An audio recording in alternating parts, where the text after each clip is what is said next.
Hey guys, welcome back to Getting Out of the Machine. My name is Henry Bingaman. I have two great interviews lined up for the next couple weeks. One is with a good friend of mine and one of the best copywriters of all time. Another is with an expert in helping you become totally anonymous online.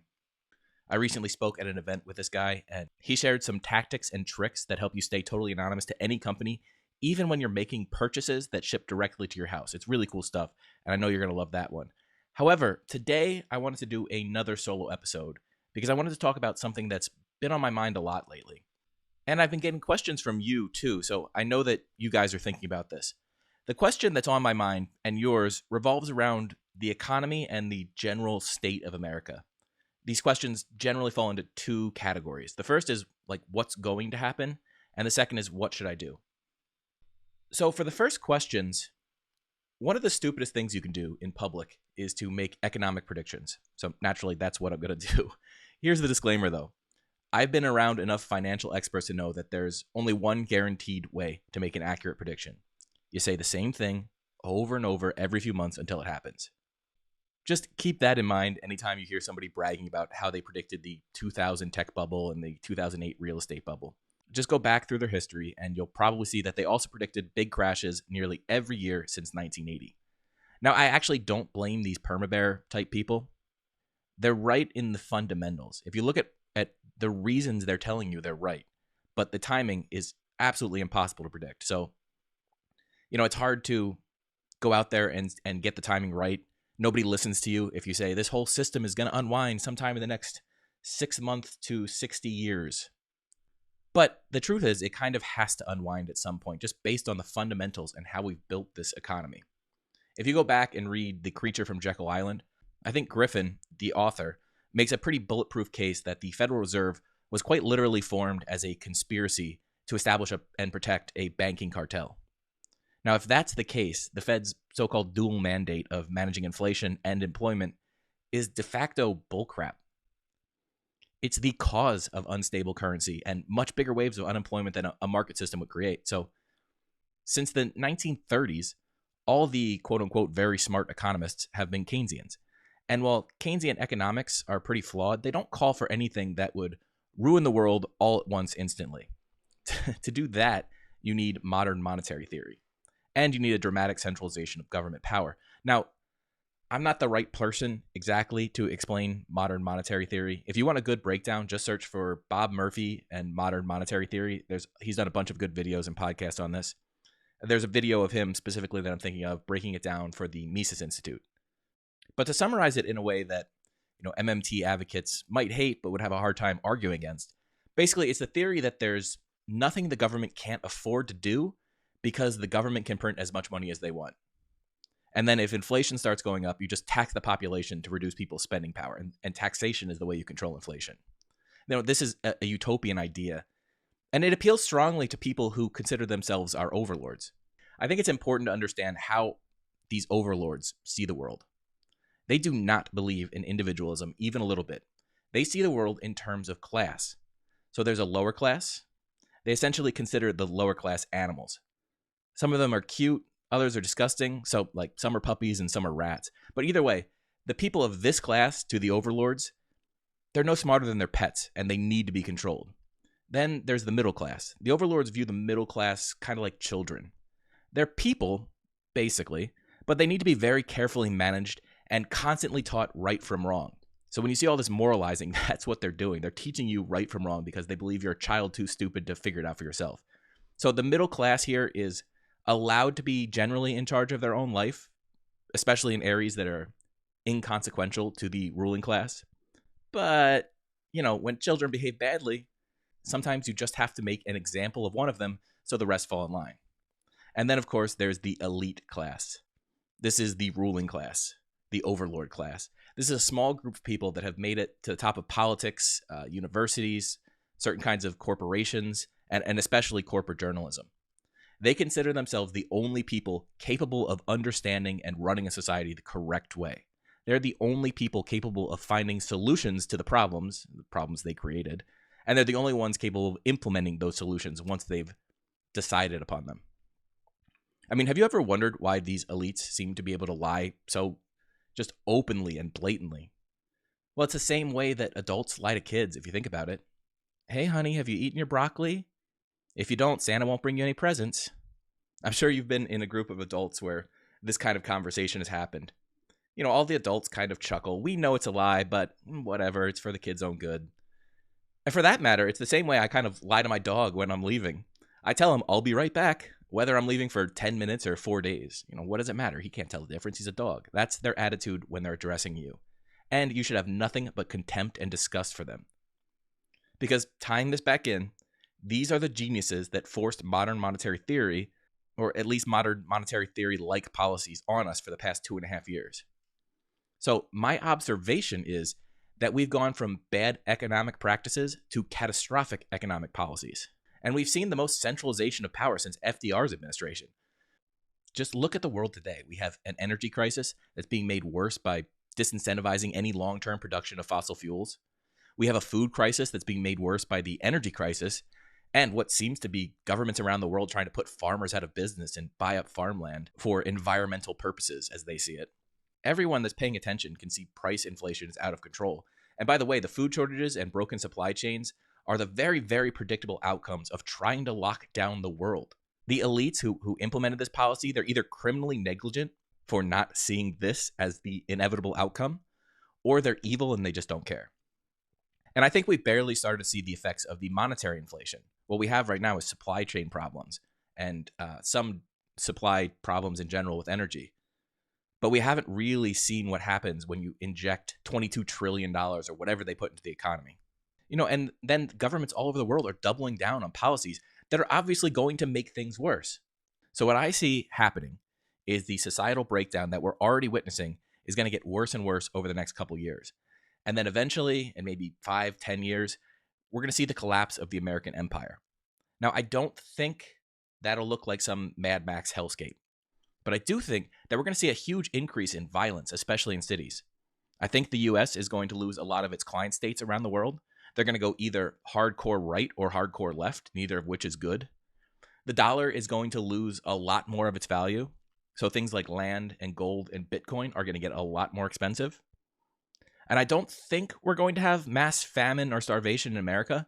Although I certainly think parts of Africa, Asia, and South America could see real famine and like millions of people could die. But here at home, I think one of the effects will be it's going to get a lot tougher to eat like gluten-free and organic foods.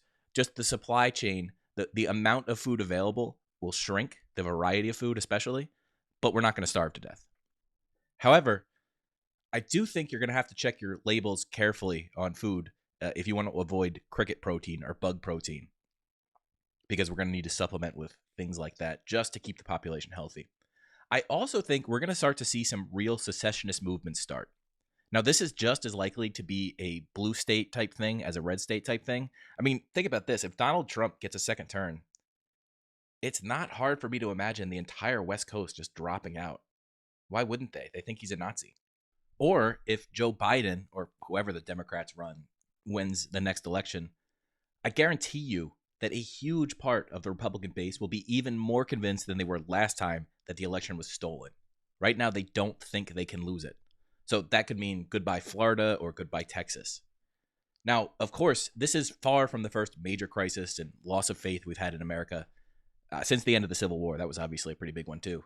But I think this situation is different than a lot of the other crises we've had throughout American history. If you go back to the 30s during the Great Depression, there was no expectation that the government was going to take care of you. FDR forced that on the population. He also blackmailed the press to not report anything negative about him or any of the negative effects of his programs. So that's why he was so popular. I just learned this the other day. His second cabinet meeting, he asked the cabinet to draw up war plans to attack Japan. So that dude wanted to go to war from the very beginning. Don't let the propaganda fool you. But all right, other crises we had in history. If you look at the 60s and 70s, that was another point where it looked like the U.S. was in big trouble as a nation. Now, this was mostly due to LBJ's Great Society programs, especially the war on poverty. If you look at the stats, the entire concept was a massive and very expensive failure. We spent trillions and trillions and trillions of dollars on this. And when you measure it apples to apples, the poverty rate is essentially unchanged. It pops up and it dips down from year to year. But in general, it just follows the basic economic trends. You would think if we spent hundreds of trillions of dollars over 60 years to solve a problem, like maybe we would have dropped poverty a little bit. It was around 14% in 1964 when we started this whole war on poverty. So maybe you'd think it would be down to 2%, maybe 5%. No, we're sitting around 13% right now. What the war on poverty did do was twofold. First, it created a permanent victim class. Now, it's perfectly true that for millions and millions of people in poverty, it's not their fault. It's not your fault if you're born poor. You don't get to choose your parents. You don't get to choose where you're born or the circumstances. But if you believe society or, I don't know, some vague nebulous enemy is the reason you can't do anything with your life, well, you'll never get out of poverty. And why would you need to right now? The government gives you everything you need to survive, and they give you an enemy to blame. Those are two very powerful motivators. Now, the other thing that the war on poverty did was normalize the government spending absurd amounts of money. And it was all to launch wars on nouns.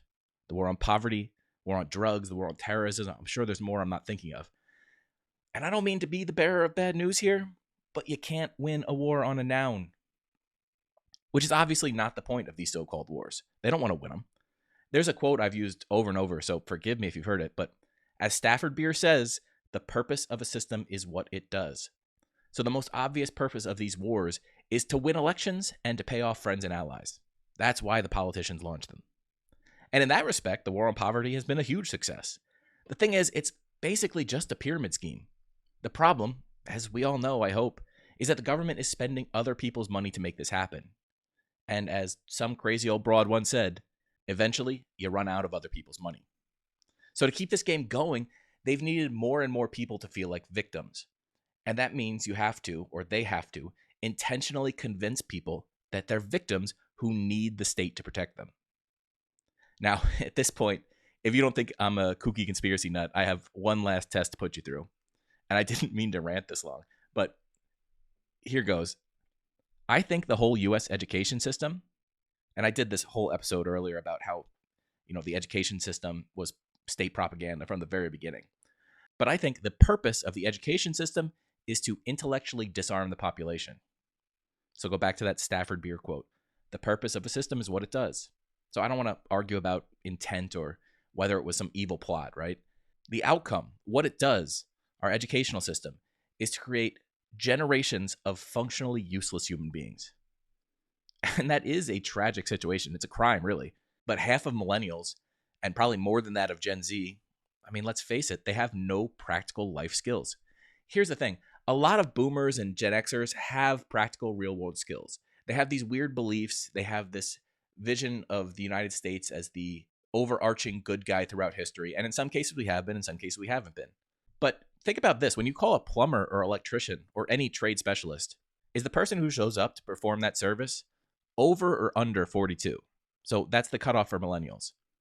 In my experience, both when I lived in Philadelphia and now that I'm up in the mountains, everyone that comes to my house to fix something, they're in their 40s or 50s. Sometimes they're 60s.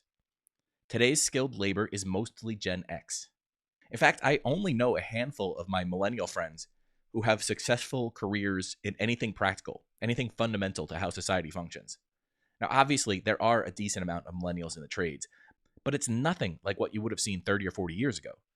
And the consequences of all this, I think, will be that once we hit a period of sustained decline, less than half the population will have the technical or critical thinking skills to help themselves.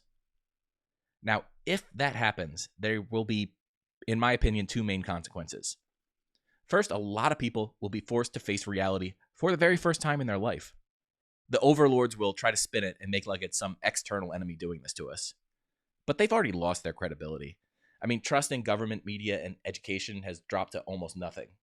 So I looked up a Gallup poll on this, and there's some really fascinating numbers. Only 7% of the U.S. trust Congress, 16% trust newspapers, 11% trust TV news, 28% of Americans trust the education system, 23% trust the presidency, only 14% of people trust big corporations. So, in other words, 70 to 80% of people in almost every category do not trust the elites. So their propaganda has only worked up to a point. Now, I will be the first to admit that the last 2 years showed that point is disturbingly further out than I would hope. But you can't propaganda your way out of $5 a gallon gas, half empty grocery stores, and 10% inflation. You just can't do it. You can't calm people down by giving them money when the money is rapidly becoming worthless. So that's what I mean when I say that there are a lot of people who will be forced to face reality for the first time, and they're going to be pissed. The second consequence will be that people start looking around for a new model. And this is why I'm optimistic. Because it's not too late to put yourself in a position to be successful and to flourish, really, over the next few years. If you're successful and prepared, a lot of people will look to you as an example of how to live. That's leading by example, something our current crop of overlords would never dream of doing. These guys are the biggest hypocrites in the world, man. Think about it. They're flying private jets to Davos to a meeting where they say gas cars should be abolished. Who are they fooling? Obviously, they mean for you. They don't mean for them. Remember, you're a child or you're an animal. You need to be controlled. So these are the 3 steps I'm taking right now to set myself up for the next decade of chaos. And I invite you to just rip me off and do this for yourself as well. And look, even if I'm 100% wrong about what's coming, if I'm totally off base, what I'm doing here is still making my life better. And I think if you follow these steps, your life will get a whole lot better too. So, all right, step 1, find your community. Whatever it is about our culture, we're extremely isolated. I think that's especially true for people with views outside of the acceptable thought, because this whole left-right dichotomy, it's just stupid. Look, I believe the government has no right to regulate sexual relations or marriages of anyone. I think all drug laws should be eliminated, and I think we need to immediately end all of our wars and bring home every last soldier. Now, those are views that typically get me welcomed in by the left, but they get me looked at as a nut by the right. On the other hand, I also love guns and hate taxes. I believe free markets work, and I don't think religious bakers should be thrown in jail if they don't want to bake a cake for a gay wedding. So the right generally agrees with me here, but it makes the left think I'm like vile and selfish and inhuman. So I guess what I'm saying is it's hard for me to make friends who are as absolutely right about everything as I am. That's obviously a joke, but it's true that I don't have a lot of groups that can totally agree with me, which is why over the past few months, I've been making an effort to connect with like-minded people online, especially. And when possible, I connect with them in real life. I've gone to a bunch of live events, and it's just honestly such a relief to be around people who don't think you're crazy. So as human beings, we need a community. We need a group of people who will support us and who we can support. I think they're both equally important for your mental health. So that's why I've been so happy over the past month or so to work with Tom Woods on his School of Life, because it's not really a school. It's a community of people who value liberty, and they're supporting each other and helping each other achieve it in real tangible ways. I'm also in a handful of other groups that I like. I'm slowly building up a network of people I trust and who, even if they don't agree with me about everything, even if they're wrong about some things, they can accept me and I can accept them, and we can work together towards bigger, more meaningful goals. So step 1, if you want to be free, if you want to get out of the machine, if you want to prepare for the coming collapse of the American empire, is find a community. Step 2, I believe, is becoming useful. Look, have you ever tried to grow a vegetable garden? That's something I started learning how to do this year, and it's surprisingly hard. It's not just put a seed in the ground and collect vegetables. There's weeding and tending it and watering it and keeping the right amount of sunlight on it and not letting the plants overheat. There's a lot more to it. It's a skill that I think a lot of people overlook. Another thing I've been doing over the past 2 or so years is learning woodworking. I'm learning to build furniture. Now, for me, it's a fun hobby, but it's also a useful skill. Once you learn how to make joints and put things together, there's a lot of things you can build, a lot of practical things. And having those skills are useful to other people. One of the other skills that's really useful to people is sales. I made my career on this. I help people. They have a great product. I help people sell it. There's a book called Durable Trades. My dad introduced me to this a couple months ago, and I bought it. And it lists out a bunch of trades that are basically recession-proof. They're basically depression-proof. These are trades that people need no matter what the economy is doing. And I really like that book because it introduces you to concepts and opportunities to become useful to other people. And one of the ways you move up the ranks or increase your standing in the communities that you're hopefully going to be finding and building is to become useful to more and more people. Useful people never go out of style. Step number 3 then is to make your money and income as secure and mobile as possible. And I feel like I'm jamming a bunch of things in there, but secure and mobile are 2 very important steps. So one way to do that is to get a technical skill. If you're a plumber or an electrician or somebody that can actually fix things and keep people's households running, you will never lack for a job. I heard a story the other day about, I think it was plumbers in the Soviet Union, because the state there decided when plumbers could be issued to whom. So you couldn't just call up a plumber if your toilet broke in the middle of the night. You would have to, this was the story, you would have to put out like the biggest feast of the year if your toilet broke to get the plumber to come over. That was the only way you could incentivize them to come over, because the state gave them all the work they needed and they restricted the supply so much that there were plumber shortages. So having a technical skill like that, even in the worst of economies, makes your income very mobile and very secure. The other thing that I think a lot of people should consider is turning their current job, like if you're an accountant or a engineer or something in that realm, the white collar job, turn that into a freelance or contractor position. I know people, especially in programming, that have done this, and it makes your income much more secure because you're not stuck with one client. The thing about being an employee is you're basically a contractor, but with one client and not allowed to get anything else. And in return for not being allowed to work with other people, you get certain health insurance and retirement benefits. But imagine just growing your income and growing your client base instead of having those benefits. Look, there are ways to navigate the health insurance market. I don't use a traditional health insurance right now. I use Crowd Health, which is a great way of kind of circumventing the entirely corrupt and broken health insurance market. But there are a lot of other options. I have a copywriter friend who's part of a farming co-op. Grow one plant and you call yourself a farmer, and then you can get in on their discounted insurance rates. So there are a lot of ways to get insurance. That's not a reason to tie you down to a job. And making your income more secure by having multiple clients is something great. Like, think about this. When you have one client, or you're an employee essentially, what happens when you lose your job? Well, you lose 100% of your income.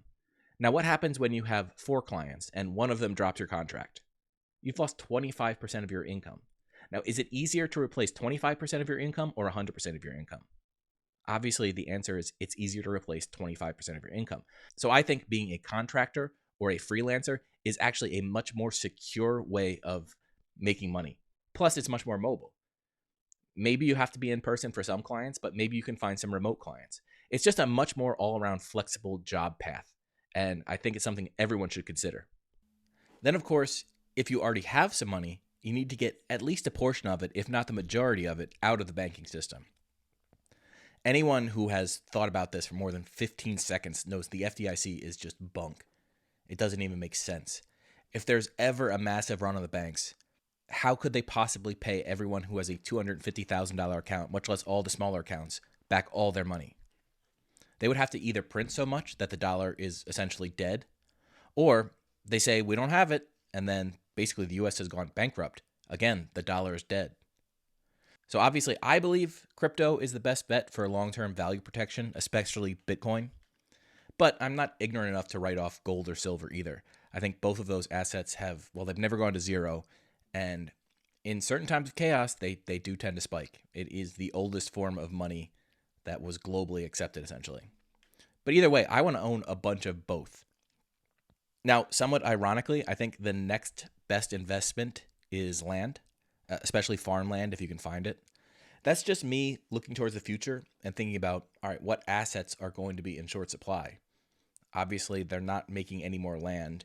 And when they do make more land, like when they fill in oceans and stuff, it's prohibitively expensive. It's absurdly expensive. So I think in the future, especially farmland with food shortages, farmland's a great bet. But any land that's inhabitable is a good bet, in my view. In that vein, I think another investment I would look at is bullets. Now, I know that might sound a little crazy, and there's all kinds of risks for regulation here. But I think the left half of the aisle since they haven't been successful with regulating actual guns, what they're going to try to do next is make bullets prohibitively expensive. They're already kind of doing this with the Russian ammo ban. It's insane that we outsource all our ammo production to other countries when that's literally, you would think in your own self-interest, self-defense would be the first thing you'd think about. So wouldn't you want to make your own bullets? But no, we outsource most of it. So I think eventually there will be an American-only ammo supply, which reduces the supply dramatically. And, this is an arbitrage opportunity, essentially. But if you find a good source of cheap ammo, stock up now, and you'll probably be able to sell it privately in a few years for, 3 or 4 times what you paid. Now, obviously, none of this is investment advice. And you shouldn't listen to a word I say because I'm probably wrong about everything, plus whatever other disclaimers I need to stop you from suing me. I'm assuming you're all big boys and girls and will do your own research and not just blindly act on podcast advice. But look, overall, I'm optimistic about the future. I think the kids born today, my youngest nieces and nephews, by the time they're adults, they're going to live in a better world than we grew up in. And I think the one we grew up in was pretty good by historical standards. But the path from here to there is going to be painful. It's going to be a dip. So these are the 3 steps I'm taking. This is what I'm doing. I don't know everything. I may be wrong about how this plays out. And I may be right, but maybe my solutions are wrong. Either way, I think we need to form communities, and I think we need to support each other. So I'm very thankful that you're a part of my community. And that's what I got for you this week. Next week, I will be talking to one of the legends of copywriting. And it's going to be a great conversation. It's always fun with him. All right, I will talk to you then. This has been Getting Out of the Machine. My name is Henry Bingaman. Hey guys, one last thing before you get out of here. Have you picked up a copy of my checklist, The 7 Messaging Mistakes That Murder Sales? This is a free checklist of the most common and easy to fix blunders that are ruining your sales. Now, you can get a copy for free by visiting messagingmistakes.com. That's messagingmistakes.com to grab your free checklist. All right, thanks for listening.